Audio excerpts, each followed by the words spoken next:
Good afternoon. Welcome to the Public Works and Gain Reduction Committee. I'm Chairperson Joe Buscaino. I'm joined by Councilmember Price and Councilmember Gil Cedillo. Today is Wednesday, May 6th. Welcome to you all. If you're here to speak on an agenda item, please feel free to fill out a speaker card, or on a non-agenda item, you're more than welcome to speak as well. Just be sure to fill out a speaker card. If I can direct your attention to the agenda. Colleagues, looking at a request from CD10, item number 4, we would need to continue. Item number 4, per the request of the applicant. And following items on consent, unless any of my colleagues here would like to pull any of these items on consent. These items would include item 1, 2, 3, 7, 8, 9, 10, and 11. Again, items 1, 2, 3, 7, 8, 9, 10, 11. And good. Hearing no objection, we'll approve those items, Mr. Espinosa, on consent and send those to council. And consent on continuing. And then we'll continue on 4, yes. Without objection, that'll be the order on the continuance of item number 4. Okay. Okay, that'll bring us to item number 5. Item number 5 is a report from the Bureau of Engineering relative to consideration of and recommendation to the City Council on the California Environmental Quality Act, Section 21151C, appeal by the Santa Monica Mountains Conservancy of the Notice of Exemption, Board of Public Works approval for the Class B permit for voluntary non-standard improvements on Bulwer Drive. Okay, we have a number of speaker cards, but before we'll take the go to the cards, I'm going to call up city staff for presentation on this item. If I can have the City Attorney's Office, BOE representatives, please come forward and kindly introduce yourselves and tell us where we're at on this specific item.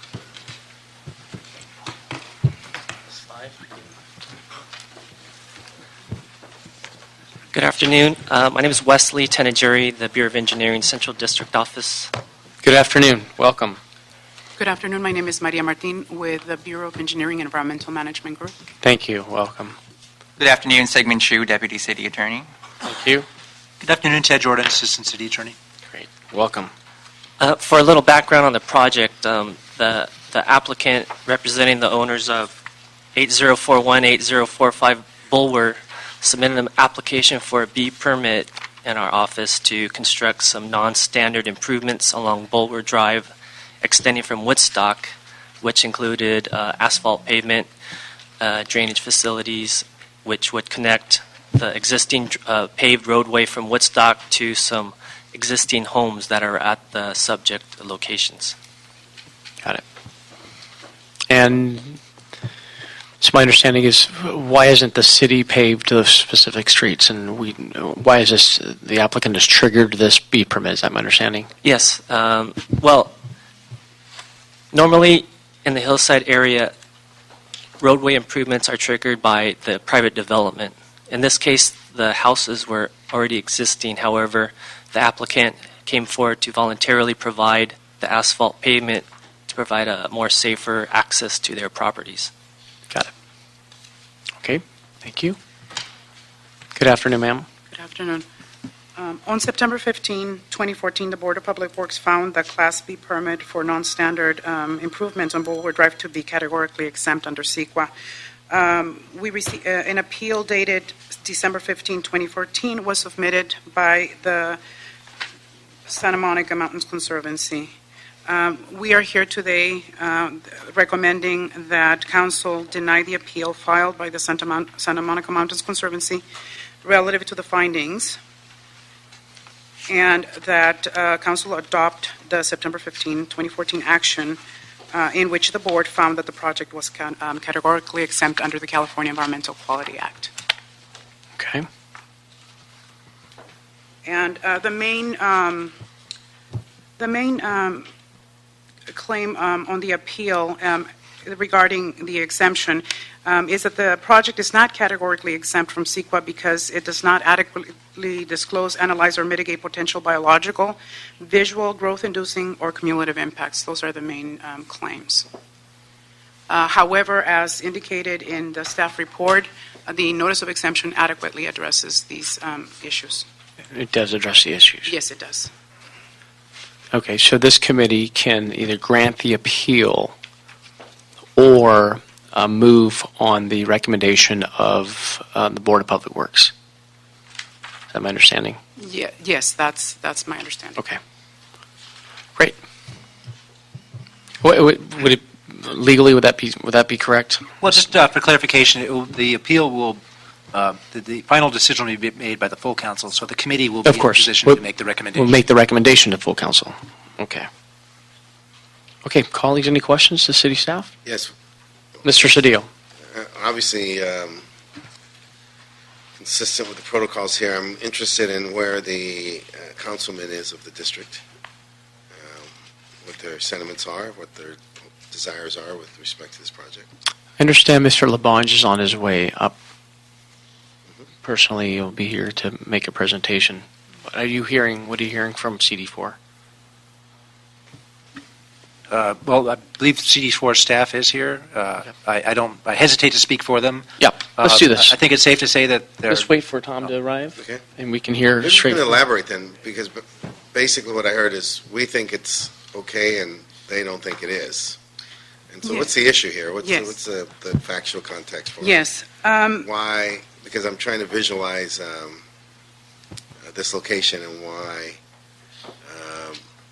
a councilman who's committed to creating quality in his district, in a very nice district of the city, would not be for improvements to the streets. Yes. One of the issues, regarding the issue of growth-inducing and cumulative impacts, the NOE, the main issue is whether this project would allow the development of other parcels within the vicinity of the roadway. That is the main issue. And as such, that this could potentially be a growth-inducing project. In the notice of exemption, focuses on the roadway improvements at hand, which basically would bring the roadway to the existing path of travel and would pave it. And the main purpose of this project is for dust control and drainage improvements. The project does not propose to bring the roadway to the 20-foot maximum width that the hillside ordinance requires. As such, the notice of exemption indicates that that we would extend the project to the full width of the existing path of travel. In no case would the width meet or exceed the 20 feet that are required by the hillside ordinance.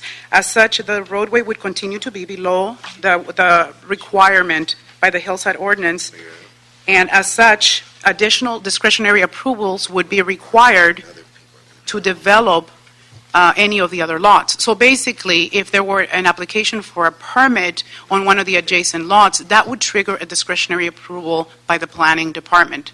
As such, this project in and of itself would not facilitate development of those adjacent But it would parcels. welcome additional development. No. It would not. It would not compel the departments. It simply creates a potential context for someone to apply for a discretionary approval. That's what you said. And when there is a discretionary approval, then as part of that review, the planning department would determine whether subsequent environmental review were required or not. So this project in and of itself does not allow the development of the other parcels without any additional discretionary approval. And without speaking for the councilman, my sense is he's going to say this is camel's nose in a tent, right? I'm from Sacramento. Let's talk like it's Thanksgiving with the family.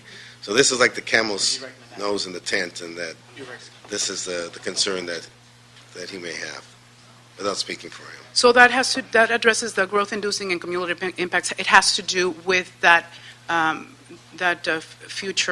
potential future development. However, in this particular application, we are addressing what we are allowing, and we are recognizing that any future development of those lots would require its own discretionary approval.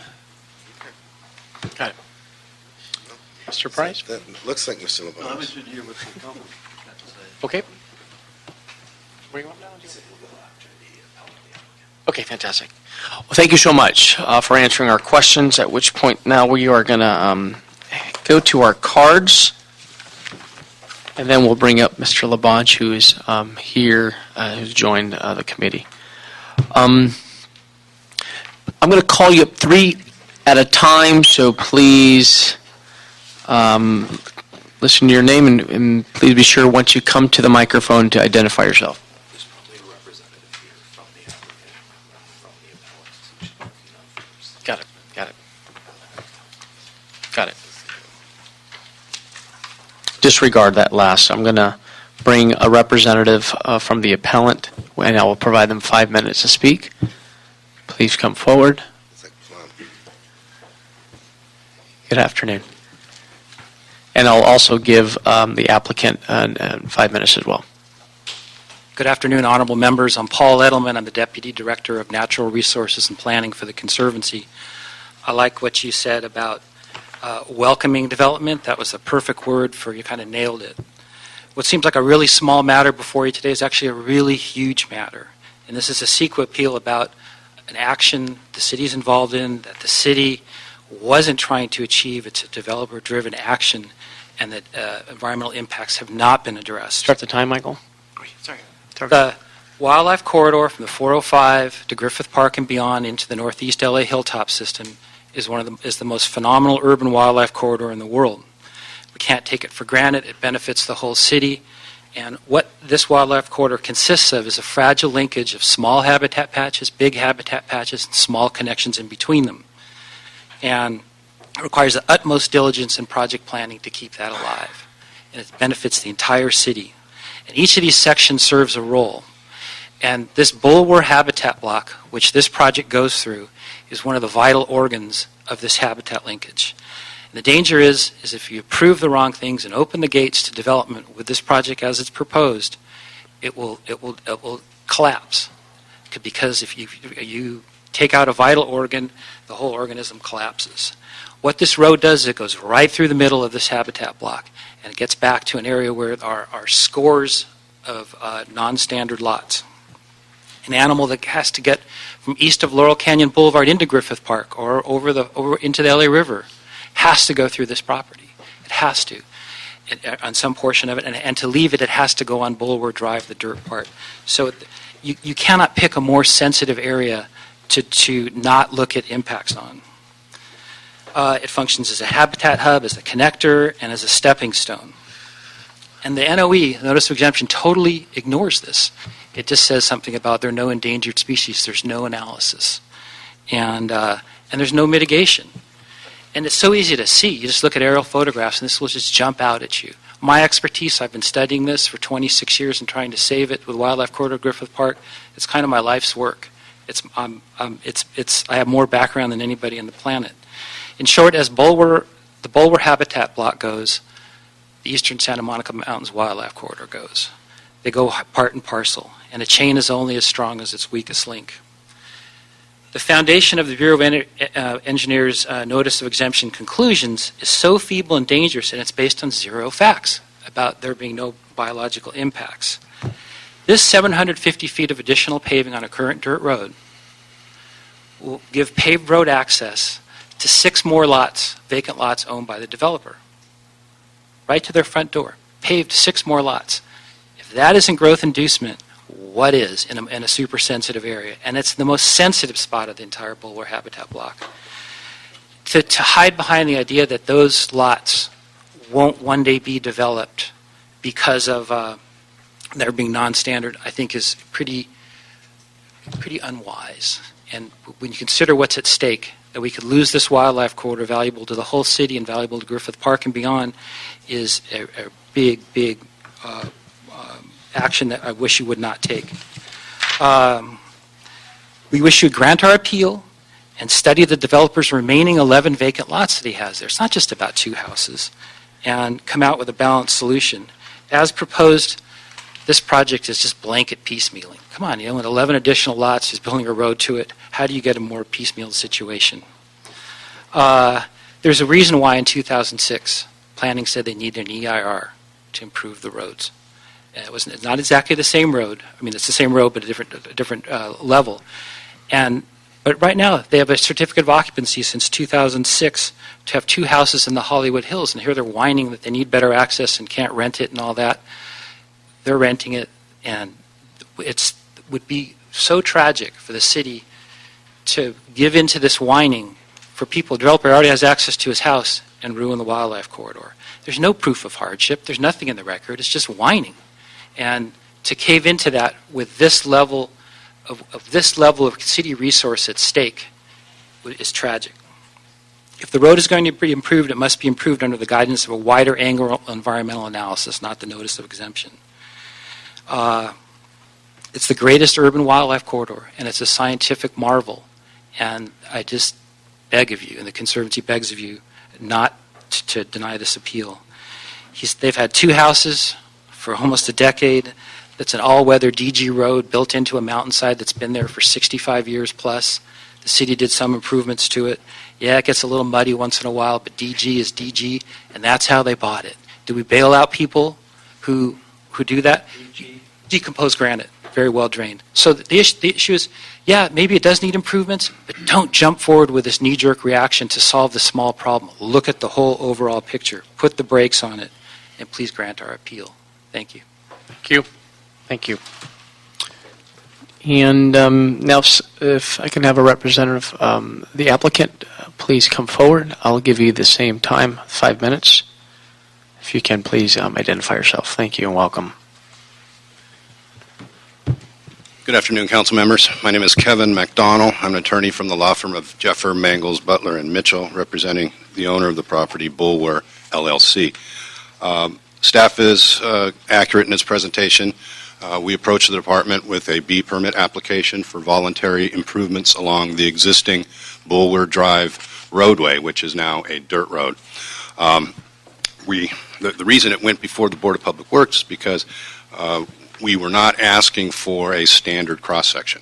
Staff does not approve anything other than what is already an acceptable standard cross-section. And the reason we're not doing that is because of the activity that took place in 2005. My client acquired this property right around the year 2001. At that time, there were 3 houses under construction at 8041, 8045, and 8037 Bulwer. They were in the framing stages when one of them at 8037 caught fire. It burned to the ground, and that owner then abandoned that property. My client acquired that property, completed the construction on the other 2, eliminating that remaining fire hazard when it did so. It then contemplated a larger development where it would put in a standard 20-foot wide roadway, and that was quickly rejected by the community as well as the City Planning Commission. And it's in those proceedings that the City Planning Commission made its statements about requesting an EIR, using cumulative impacts, growth-inducing potential, those kinds of findings to support the need for an EIR, which indeed at the time additional development was contemplated. That project has long since been abandoned. That is not even remotely under consideration at this time or in the near foreseeable future at all, nor could it be. These arguments about growth-inducing potential are meritless because, as staff started to say, the baseline hillside ordinance does not allow any further development unless those lots that would be developed front on a minimum 20-foot wide improved roadway. What we have now is a varying roadway that in no section, in no area along its entire run hits 20 feet. The code requires a continuous paved roadway of 20 feet in front of all these any lots that would be developed. Nowhere along this frontage is there 20 feet of roadway, and it's dirt, and it's treacherous. And we have two houses about 750 feet from the last improved roadway on Woodstock that have certificates of occupancy, and they don't have reasonable access. The city has not, at any point, thought to improve the roadway for safety considerations, and that, after all, that's what our application is all about. It's about safe access. It's not, for those reasons I told you, for additional development. If you look through the file, you'll see photos of a letter that were attached to a letter that I submitted about a year or so ago when we first applied for this B permit. You'll see the conditions that are associated with it when it rains. There was a water main upstream that had burst at some point, flooding this roadway.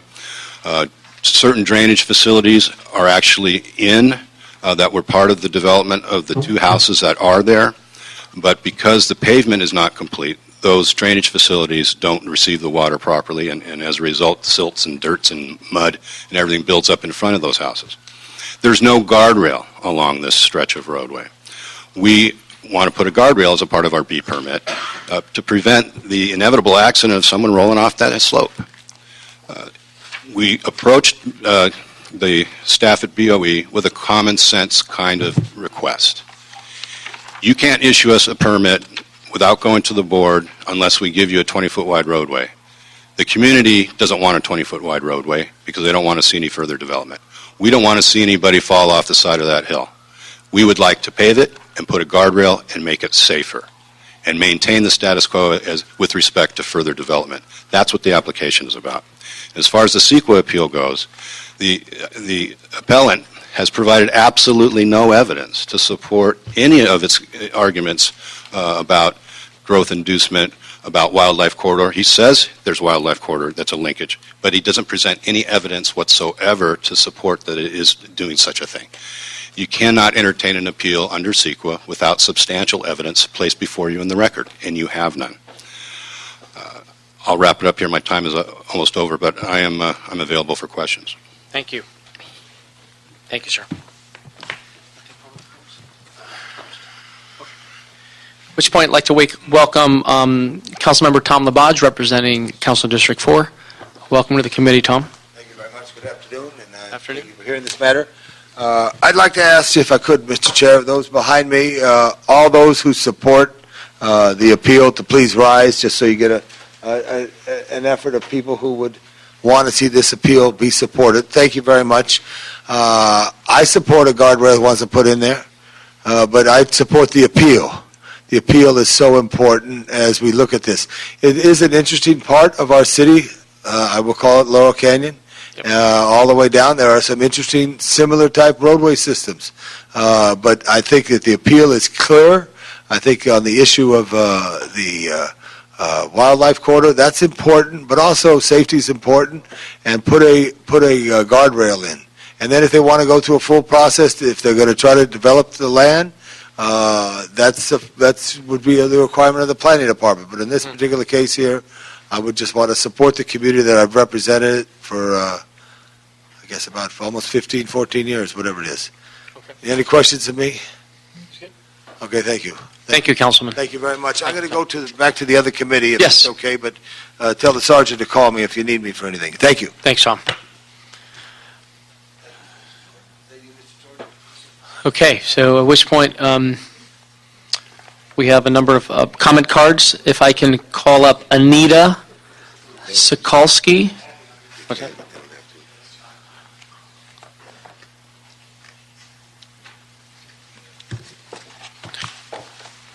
Good afternoon, council members. I appreciate the time to speak with you very briefly. I've been a lifelong resident and stakeholder in Laurel Canyon. I don't want to admit how long. I remember the Bulware, quote, fire. I remember how they're slowly carving out the mountain, which basically sits on top of Laurel Canyon Boulevard, one of the most trafficked, as you know, streets, between 7 in the morning and then again between 4 and 7 in the evenings, with the potential for a lot of hazards here. I support the Santa Monica Mountains Conservancy appeal in its entirety because I feel that this project must be seriously looked at. And I ask you to actually consider two issues here. What reasons are there for not requiring an EIR in an area with fragile terrain, an obvious ecological system, and health and safety concerns? If it's purely based on a Class B permit exemption, then I ask you to look and see if the Class B permit in and of itself is appropriate here, since there are other private properties, I'm told, involved. And so therefore, I ask you to look at the big picture here and to consider the fact that, again, these homes, these present homes, and this street is above Laurel Canyon Boulevard, directly above Laurel Canyon Boulevard. The best way to look at this is to see the pictures and the fact that cars right now going in and out or going on a narrow street. I've seen cars as recent as this morning. And basically, the health and safety concerns here are just extreme, as well as looking at the wildlife corridor, et cetera, and the other issues. Thank you. Thank you.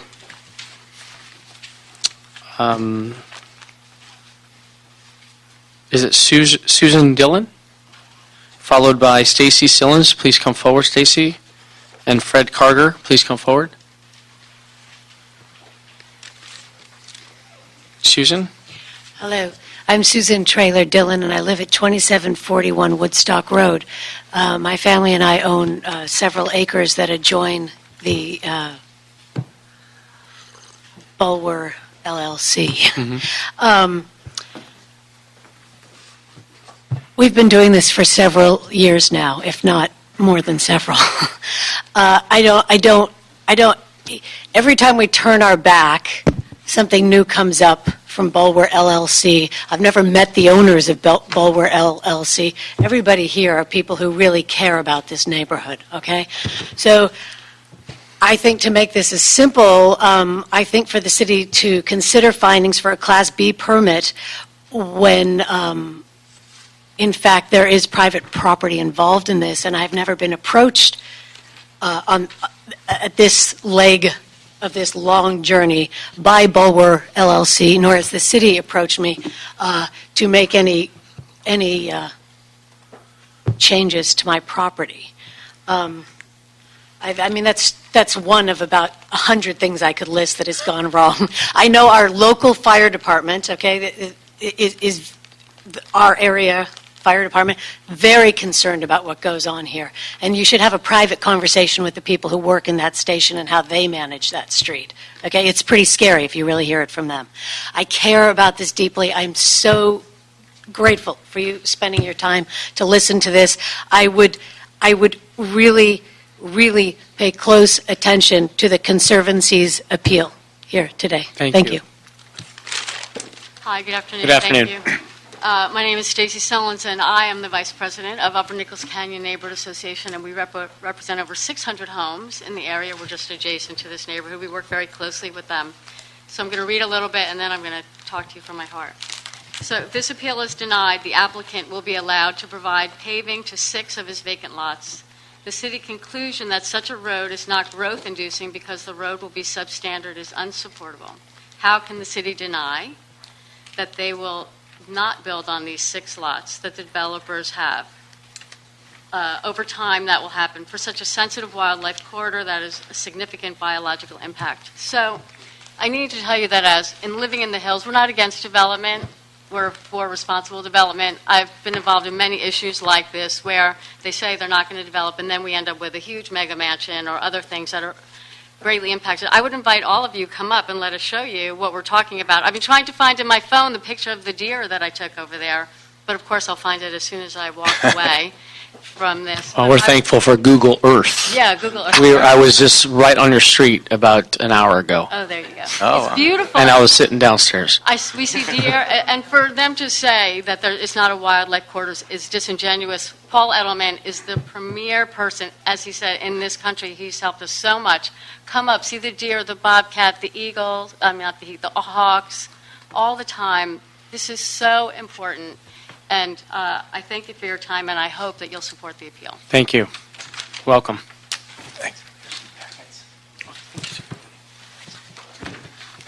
Thank you. My name is Fred Karger. I've lived in the neighborhood on Woodstock Road for 38 years, and I've seen all that's gone on with this project for over 20 years. The homes were destroyed by fire, 1.5 of them. The fire department responded quickly. I actually called 911. I was out walking my dog, and they did an amazing job of saving our canyon. Midwest First Financial came in out of Omaha, Nebraska, about 15 years ago and bought the foreclosed properties. They tore down one of the fire-damaged homes and rebuilt the other, but they've made a terrible situation even worse. They also, we found out at Public Works when Commission President Kevin James pressed their attorney, they own 12 more lots there, or 10 more lots, and have the ability to build 12 more homes. And so we've prepared this poster to give you an idea of what this would look like. If you took the 2 homes that are there now and added 10 more for a total of 12, they own property fronting Laurel Canyon, and they also own property along there. And this is the type of construction they've had there. There have been tremendous number of problems you can see in your packet, referred to by the storm in 2005 that caused problems only in front of their homes, and that was their construction. The rest of the dirt roadway leading up to it was fine. We paid for a geological test out of geo firm from Laguna Beach, and after the report was submitted, and that copy of that is in your packet, Councilman LaBonge, together with the Planning Department and Mulholland Design Review Board, ordered the Midwest Financial to conduct a full EIR, even before building one more new home. And under CEQA, these homes and the new road proposed presented a potentially significant impact. So now Midwest Financial is trying an end run. First they said they were just going to pave it over with a 3-inch piece of cement, or asphalt rather, and now they're talking about digging 12 feet deep with that much gravel in order to pave the road. And we ask that you go along with the appeal. Thank you, sir. The next 3 speakers, John Pogue, Pamela Estein-Cohen, please come forward. And Ann Cohen, please come forward. Good afternoon. Good afternoon. Thank you. I'm John Pogue, 2739 Woodstock Road. I live right at the intersection of Bulwer Drive and Woodstock Road. My family's lived there for 20 years. And for 20 years, we've been involved in the fight to try to preserve the character of this neighborhood. I work in my guest house overlooking Bulwer Drive, and I can tell you, and I have many pictures which I've shown to various committees over the years, of all the wildlife that has come through, everything from large deer to a juvenile mountain lion, which I saw 3 years ago. So I can attest, just as a person, as an individual, that I've seen this coming and going time after time. Secondarily, this B permit proposes to take a significant portion of my property and pave it over. And my understanding is that B permits cannot involve the takeover of private property. So I don't understand why this hasn't been thrown out a long time ago.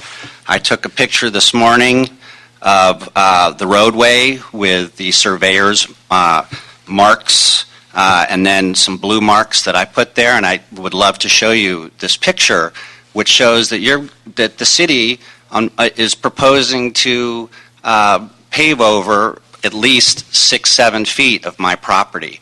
The city has never come to me asking for permission, and the only thing I've experienced for 15 years is Bulwer Drive LLC, with the help of the engineering department, trying to bully their way through this process and take over my property.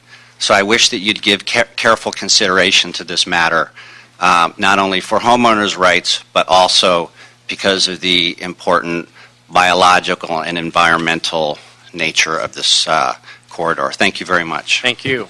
Good afternoon. Phone's here if you'd like to see it, by the way. Thank you. I'll give it to Michael. Can I? Hi, good afternoon. Welcome. Hi, good afternoon. My name is Ann Epstein-Cohen, and this is my partner, Pam Epstein-Cohen.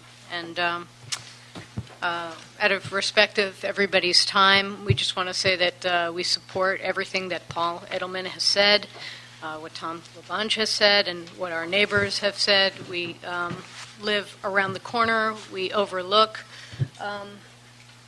Bulwer Drive, and have witnessed bobcat, other wildlife in our along that roadway and in our own backyard.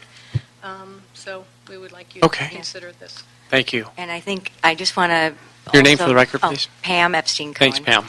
And I just want to reiterate that with all the questions that have been brought up before you today, that it just makes sense that to find out what really is going on there, that you would consider the appeal so that you can further explore the situation up there. Thank you. Thank you. Okay, our final three speakers, Claire Branowski, Kevin Martyr, and Oren Feldman. Please come forward. My card is on the special agenda, number 2. Oh, I'm sorry. Oh, special 2, sorry. And you are Claire? Thank you, ma'am. Kevin? Yes. Welcome. Thank you. Go ahead. Okay. My name's Kevin Martyr, and I've been a homeowner on Woodstock Road for 17 years, just right around the corner from Bulwer. I'm here to support the SMMC appeal. I'll just kind of distill it down to 3 points. First, this is an extremely fragile area, this hillside area. The slopes are very steep. And I think it's almost a no-brainer that it's just too sensitive to go without a complete environmental analysis. It's just, you know, you can look at a lot of areas up in the hills, and then you can look at Bulwer, and if there was one area that stands out as needing a complete environmental analysis, this is the one. You can see it for yourself. Secondly, the wildlife moving east of Laurel Canyon has to go through that Bulwer Canyon, or that Bulwer habitat block. You know, this means traveling directly on the dirt Bulwer Road or an adjacent slope. And should the street be paved, you're basically cutting off, you know, the means for virtually all the wildlife to get from that Laurel Canyon area over to Griffith Park. That's pretty serious. I mean, when you really think about it. And lastly, you know, this is the Mulholland Scenic Corridor. And because of that, you know, it really needs to be carefully thought out. And I think abstaining from having an environmental analysis just isn't appropriate, considering what we're dealing with here. Thank you. Okay. And Oren, you are representing the Hollywood Hills West Neighborhood Council? I have represented this neighborhood at the Hollywood Hills West Neighborhood Council for well over 10 years, also serving for probably 5 years. Thank you. Thank you for your as service. the Vice President and Plum Committee Chair. Has the Neighborhood Council, have they completed a community impact statement on this? No, we've actually voted on this, and our votes are recorded. And what was the will of the Neighborhood Council on this issue? The will of the Neighborhood Council was to actually ask the City Council to investigate the Bureau of Engineering's involvement with Bulwer Drive LLC, because what we have seen over time and what Mr. Pogue referred to as bullying seems to go way beyond any honest involvement. Got it. In a developer's proposed project. do want to go back and correct some of the dates that you've heard today. The fire was back in 1990 or 91. There's a picture in the LA Times archive of the helicopter dropping the water on the house, so it wasn't 2005. Back in the 2005-2006 period, during the Mulholland Design Review Board hearings at the Planning Department, when the EIR was recommended to the Planning Department by the specific plan board, the developer then threw a fit and said that we would not get any guardrails if he wasn't going to get any new house permits. This is a very sensitive area. The Bureau of Engineering disregarded its obligation to do a serious environmental analysis when it claimed it was exempt. They didn't look at the fire safety problem. Fire trucks can't get down there. They need a turnaround. We've been arguing that for 15, 20 years. See, I'm struggling with that statement, and hold this time, please, because and I've heard this from other public comment, that if the fire department's struggling to get up there, wouldn't they want a paved road? No, in fact, they would like a paved road with two-way traffic, and when you go for the first 600 feet west from west from Woodstock, it's so narrow that you can only have one lane of traffic at a time, and this plan doesn't allow for traffic to pass in any way. I'm not talking about a 20-foot wide road like a standard road. I'm just thinking that when you have a dirt road, there's a disincentive for people to go down a dirt road unless you live there or have reason to go down there. If you paved over this existing road, you would be creating so many more accidents and people hanging out and throwing cigarettes and whatever else that the fire department would have to get in there, would actually create more danger than solve problems. And that's the kind of analysis that we need done. I mean, frankly, there are people in the community along a whole range of spectrums. There are some people who don't want any paved road, but there are others who want a two-way traffic and a logical development out there over time. What this doesn't do is it doesn't meet anybody's needs except the desire to monetize the two houses that they built. Got it. And what they didn't do is they didn't provide for a road when they bought it, and they didn't exercise their rights under the B permit for many, many years. Got it. They just didn't do anything. They Thank sat you. on their hands, and now they're complaining to you. Thank you so much. Thank you. That concludes speaker cards for this item. If I can bring back Ms. Martine again, and also maybe Ted Jordan, a representative from the City Attorney's Office. Ms. Martine, what was the feedback we heard from the Los Angeles Fire Department? Or did we get any feedback? As far as access for public safety purposes? During the Board of Public Works hearings, there were two of them. From my recollection, is that the fire department was in support of the paving of the project. Okay. I don't have any additional information other than that. And they spoke at the Public Works? There should be a record from the Board of Public Works hearings. There were two hearings that I attended. I did not attend any other hearings. And from what I read, the vote of the Public Works to support this project was 3-2. Is that my understanding? I don't recall the exact vote at the moment. Can you explain the roadway improvements, how it was... it seems like there's a street island here on the street. And how were these road improvements granted when the two homes were built? How and why? The two homes that are existing there now were constructed prior to the existing hillside ordinance requirements that would have required a 20-foot road. So they were built before that requirement. That's right. That's what you mentioned that earlier. So Gotcha. just That's in right. front of the houses, there's existing improvements. Okay. Colleagues, any? Good. Well, just based on the report and my observation and the will of the council member who represent this area and the will of the people who live in that area, I'm inclined to support the appeal and make that recommendation to City Council. And under the circumstances of the project is not categorically exempt from CEQA because it doesn't adequately disclose, analyze, and mitigate potential biological, visual, growth-inducing, and cumulative impacts. colleagues, and if you wanted to chime in and want to get your sense on where you're at on this issue. I'll support your recommendation. No, we had both sides, sir.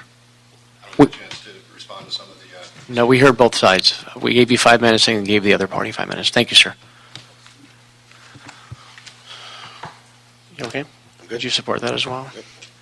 Okay, so Mr. City Attorney or Deputy City Attorney, can you just give us the options here of granting that appeal and sending it to City Council? What would be our next steps to do that? I'll let our CEQA expert address that. Honorable members, if you're going to recommend to grant the appeal, the recommended actions would be to recommend to the full council to grant the appeal followed by the Santa Monica Mountains Conservancy.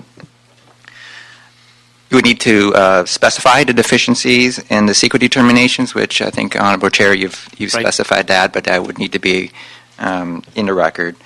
And then you would remand the CEQA determination back to the Board of Public Works for reconsideration of the CEQA determination and the B permit in light of council's actions. Okay, that would be the order. Do I need to restate the reasoning, or I think I was already clear? No, I think what you've done now is clear enough. Fantastic. Okay, I think that will be the order, and I really appreciate your time and effort and presentations today, and thank you for the public and those who came on both sides of this issue. Really appreciate your input. Thank you very much. Okay, item number 6, please. Item number 6 is a report from the city administrative officers relative to approving a bridge improvement program. The seismic bond component total budget of $858.9 million as a new baseline program budget. Laura? Yes, Lori Hancock with the City Administrative Office. The report you have before you is a recommendation from the Seismic Governance Committee, which heard this item on March 26th of this year, and it provides for $858 million as a new baseline budget for the Bridge Improvement Program, which is a component of the Seismic Bond Program. I see a $7.9 million shortfall in your report. What funds can be used to fulfill that shortfall? Well, when we originally did this program analysis back in 2011, we had a $15.4 million shortfall, and we have been funding that incrementally with MICLA through the budget since that time. In addition to that, we've provided... So you made some progress, huh? We've made some progress, Okay. yes. We're down to 7.9. Additionally, the mayor's current budget includes $2 million, so that would bring this down to... Can we also use some help from our federal partners as well? Any TIFIA grants? The Bridge Improvement Program is always looking for other funds. As you can see here, we actually were able to get $23.3 million in additional HBP, Highway Bridge Program funds. Okay, fantastic. And state funds, and they've been very diligent in using some of the other funding sources so that we can mitigate or minimize the use of the seismic bond, the Prop G Very good. dollars. So we're working towards that. We've Thank made you. quite a bit of progress. Colleagues, questions on this item? Excellent. Okay, any objection? Okay, hearing no objection, we'll approve item number 6. Thank you. That'll be the order. Okay, at this point, thank you so much. Any general public comment on the regular scheduled agenda? No, Mr. Chair. Okay, we'll close general public comment on the regular scheduled meeting. At this point now, we will turn to the special meeting and take item number 1 on today's special agenda. Item number 1 is a communication from the mayor and report from the city administrative officer relative to accepting a grant award from the California Board of State and Community Corrections for the 2015 California Gang Reduction, Intervention, and Prevention Program and related matters. Fantastic. We love grant dollars coming in, especially as it relates to our gang intervention prevention programs with our grid.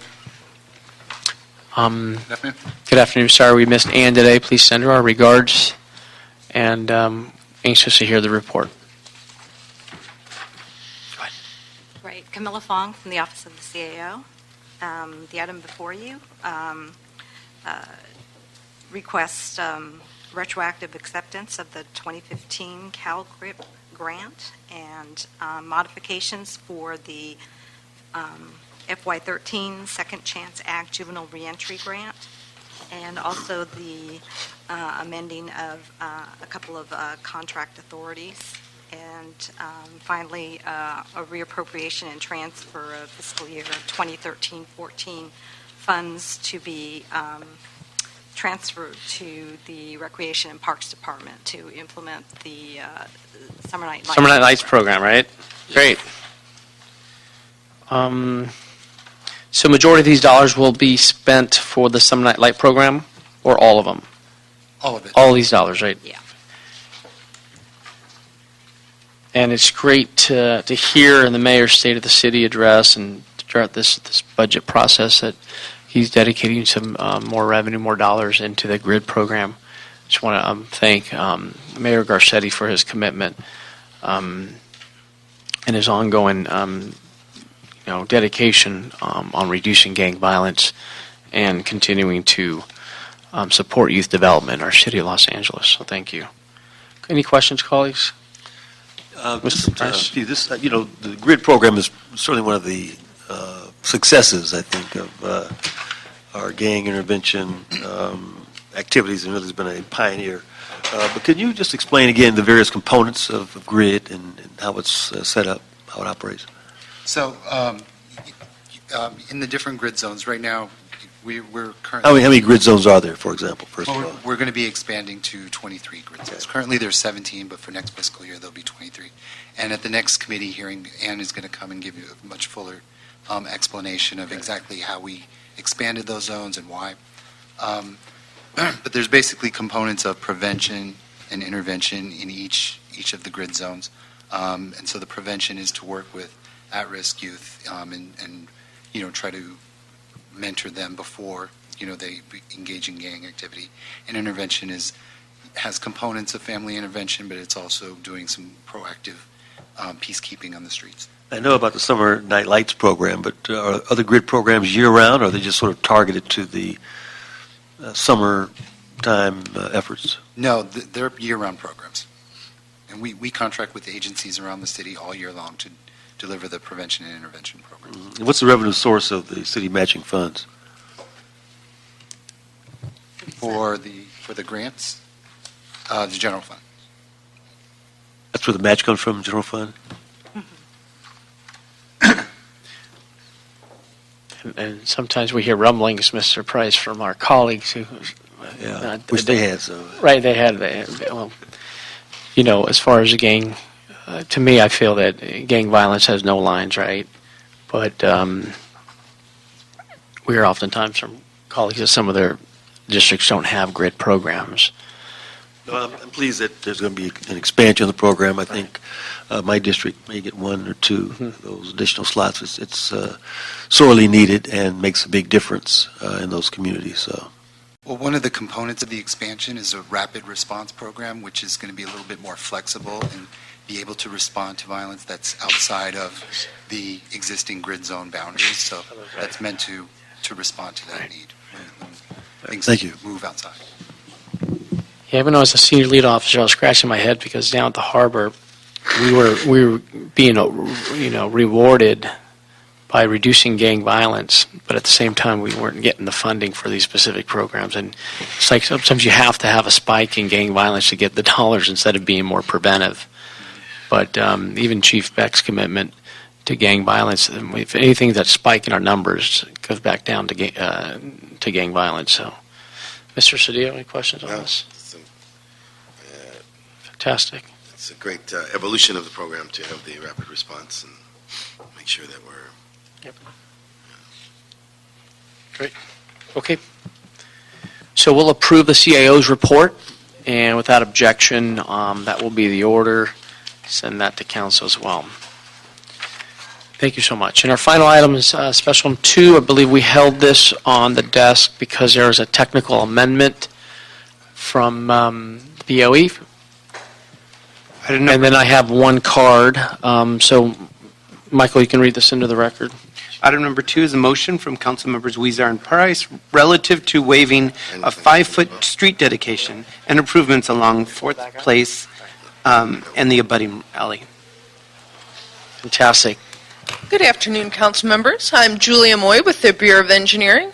Work with council offices as well as your office, Councilmember Buscaino, to draft some minor technical changes to the moving clauses in order to effectuate the council office's intent on this motion. So we would like to modify the moving clauses to read as follows. Okay. I therefore move, for the reasons set forth above, that the City Council instruct the Department of City Planning, with the assistance from the Bureau of Engineering, Department of Transportation, and the Department of Building and Safety, to waive the 5-foot street dedication along 4th Place, the street widening along 4th Place, and the requirement to remove the gate at the west end of the alley, reconstruct the alley, and upgrade the alley intersection with Merrick Street in connection with case number ZA 2014-2442 CUB-ZV-SPR. I further move the council instruct the Department of City Planning et al. To require that the applicant complete all other BOE recommended improvements in connection with case ZA 2014-2442, including but not limited to repair any broken off-grade or bad order concrete curb, gutter, and construct new curb ramps as needed on 4th Place, and remove the gates at the east end of the alley, repair and patch any broken off-grade or bad asphalt in the alley adjacent to the property, and upgrade all improvements to comply with ADA requirements. I further move to authorize the Department of City Planning to make any technical corrections or clarifications to the above instructions in order to effectuate the intent of this motion. Michael, can you repeat what she just said? Verbatim. She promised me to give me a copy. Thankfully. Fantastic. Okay. I do have one card. Thank you, ma'am. Okay, that. thank you. Claire, only if we have questions. Seems like we're good. Okay. Okay, we'll approve this special number 2 as amended, and we will get that copy to Michael. Okay. Is that it? We're good? Okay. I'd like to propose renaming of Sergio N. Fason Boulevard in CD1, because he's a stellar employee of yours, a great CD1 team member. He brought in Engineers Week here in the city of LA. Sergio, you're a rock star. All right, one of the most dense areas we're going to put it in. Fantastic. And the most, highly visible. Sergio N. Fason Boulevard. Right. Forget Alvarado. No, okay. Draft that motion, Mr. Cedillo. Okay, today's Public Works Gang Reduction Committee is adjourned. Have a great day. Awesome. Thank you, Mr.